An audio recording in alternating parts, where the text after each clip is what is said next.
Bonjour à toutes et à tous, petit retour sur la piscine Intex Graphite que je vous avais présentée, donc j'avais monté. Donc au bout d'un an, bah écoutez, pas trop de changements, hein, si ce n'est la petite passerelle que j'ai mis sur le côté, que je vais vous présenter après. Toujours un bon rapport qualité-prix, pas de modification en plus depuis les premiers montages, hormis un aménagement de petits galets autour à finir, hein, sur le côté gauche là, il nous manque encore quelques galets. Création par contre de cette petite passerelle qui nous permet en fait de monter, enfin surtout les enfants, on peut monter également, hein, je l'ai déjà testé, pour pouvoir plonger dans la piscine, c'est plus agréable.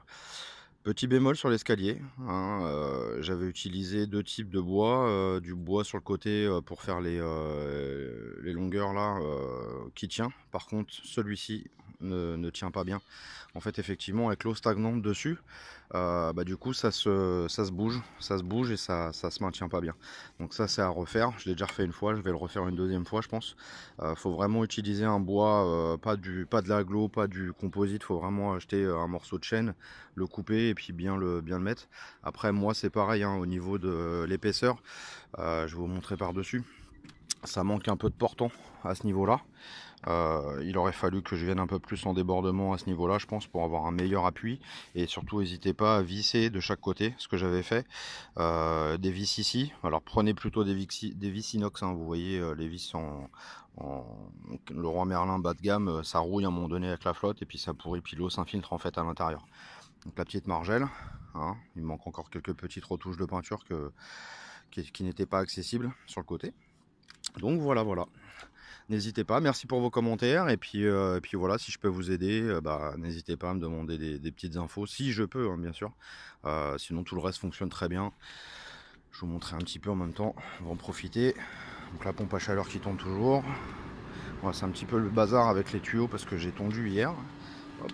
Et puis donc toujours cette partie intérieure de pompe. Hop là, et voilà la pompe. Donc il manque les fusibles que je dois mettre avec le disjoncteur pour la pompe et la pompe à chaleur. Donc ça c'est bientôt. Normalement ça ne devrait plus trop tarder. Voilà, pour ceux qui demandaient aussi le skimmer sur le côté. Alors comme vous pouvez le voir, j'utilise aussi les chaussettes, super agréables. Les petites chaussettes qu'on met dedans. J'ai essayé deux modèles. J'ai essayé un Leroy Merlin et un chez mon pisciniste. Je vous conseille celle-ci, les Netskim, qui sont pas très épaisses et du coup qui ne bloquent pas la pompe. Ce modèle là je vous le déconseille fortement. Ça je l'ai acheté chez Castorama ou Leroy Merlin je crois. Alors c'est pas terrible parce que du coup elles sont trop épaisses et du coup ça filtre trop et du coup la pompe à un moment donné se retrouve sans eau à l'intérieur.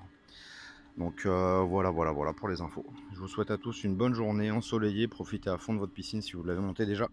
À bientôt.